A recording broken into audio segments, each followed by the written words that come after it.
Welcome back from that break, and it's good to know you have rejoined us again on the program. Good morning, Abuja, and it is showing right now and right here only on the Unity Station NTA Channel 5 Abuja. And this next conversation we're about to bring your way is a very interesting one. Please sit back and listen very well because it has to do with you and I. Topic of discourse now is the legal rights of patients in Nigeria. And I have a legal practitioner here with me in the studio this morning to dissect and to open up all our rights that we need to know as a Nigerian. Help me welcome Dr. Akin Ogunshaki to the program. Sir, you are welcome to the program. Thank you very much. Thank you for having me. Okay. Like I said, this topic is very, very interesting, knowing your rights. The legal rights of a patient in Nigeria. Now, let's start this way. What's the legal framework that protects the rights of patients in Nigeria? Yeah, thank you for that question.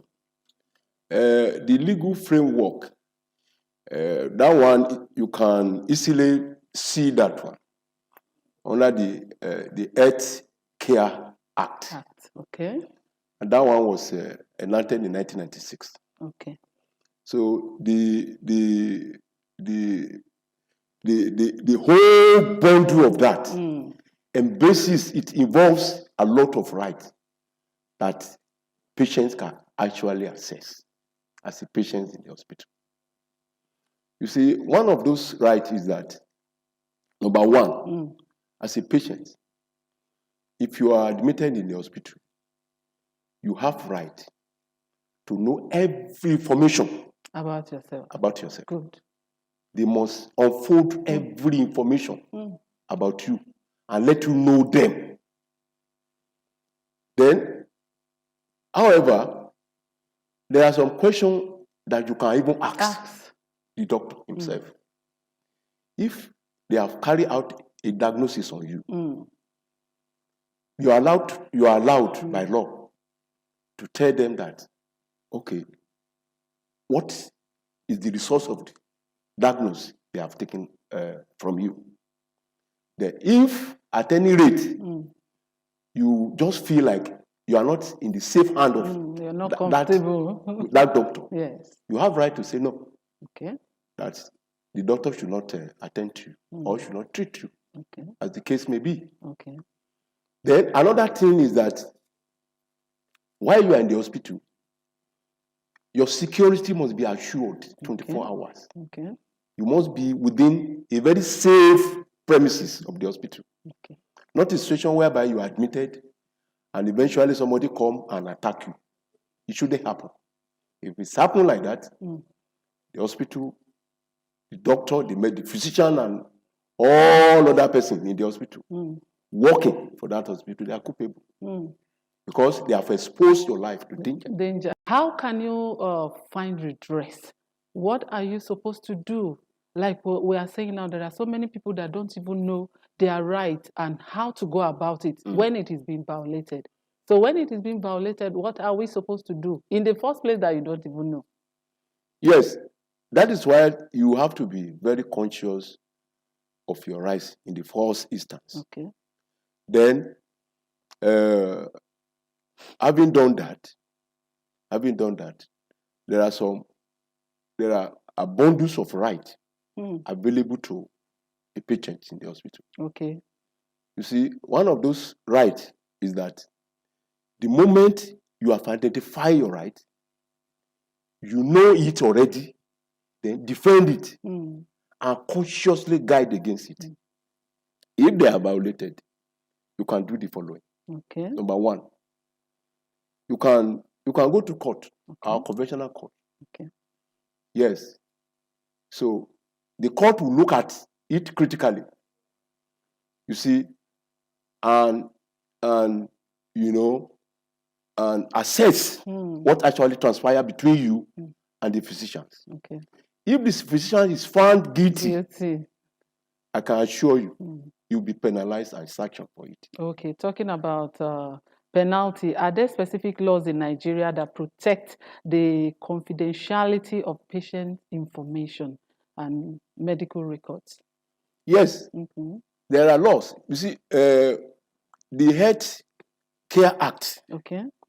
actually forbid the doctor from revealing Okay. or concealing the information of a patient to another person. Yes. You see, if you are diagnosed for an ailment, under no circumstances that a medical doctor or a physician should reveal that ailment to another person without your consent or without your permission. If he does that, he has contravened the law. Okay.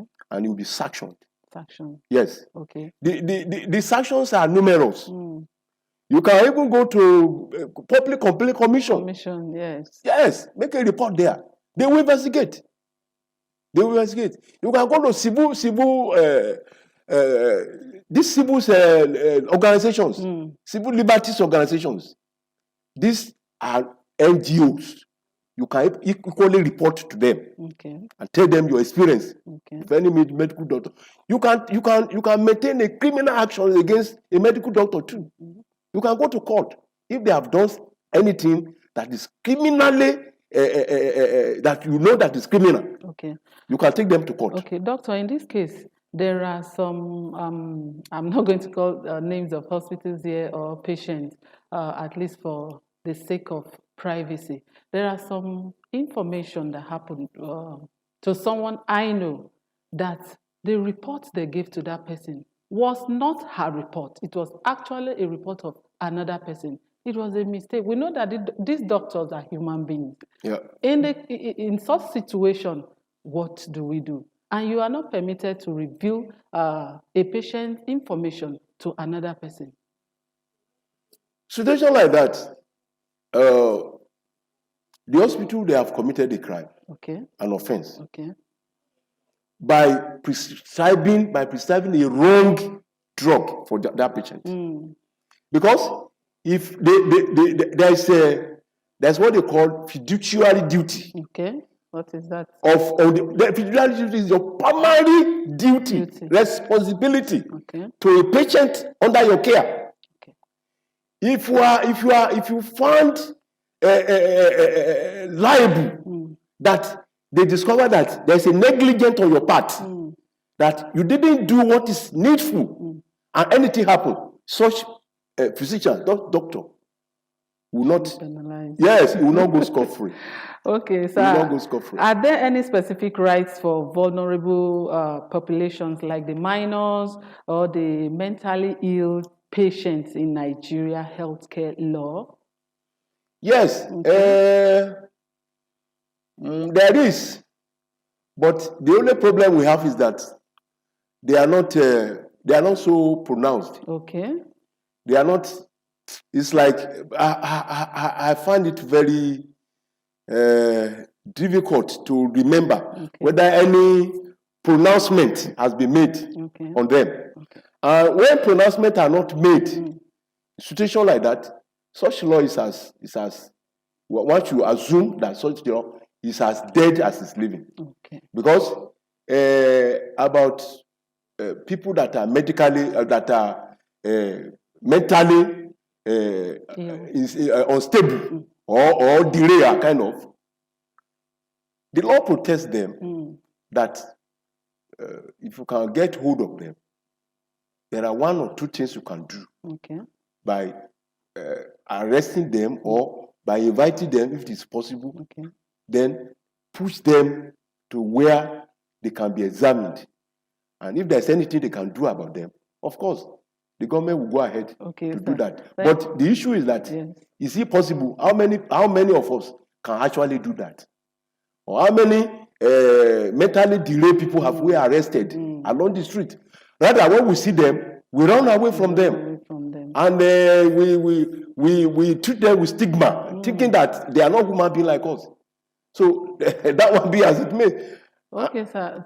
Before I let you go, I know you have a lot of information to give us, and you are giving us right now. But in your final words, as a patient, how can we exercise our rights medically? Yes, you can exercise your right medically by, first of all, identifying it. Okay.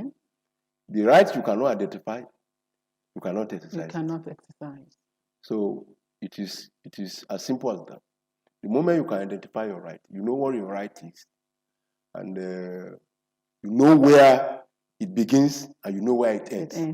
Then you can now begin to exercise it.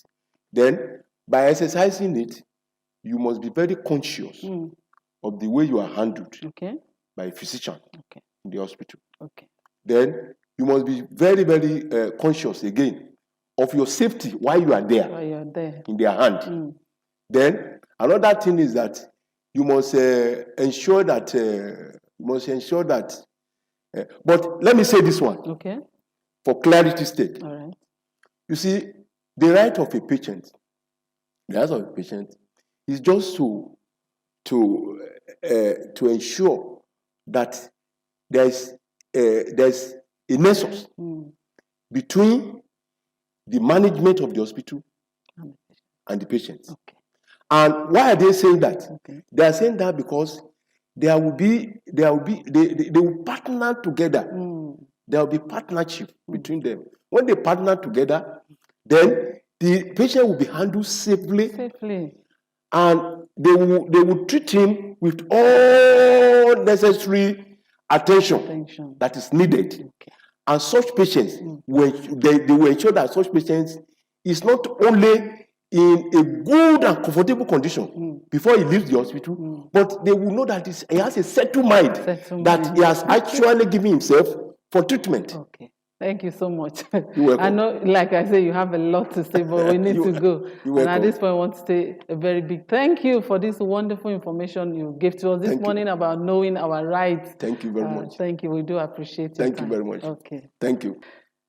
Yes, we have been talking about the legal rights of patients in Nigeria, and the legal practitioner person with me in the studio here, Dr. Akin Ogunshakin, has told us a lot about what to know about our rights as a patient in Nigeria, because when it comes to health, you have the right to information and you have the right to all your records when it comes to the hospital you go to. This is a very interesting information we brought your way this morning. Now we're going to go on this quick break. When we return, the program continues. Stay with us, please.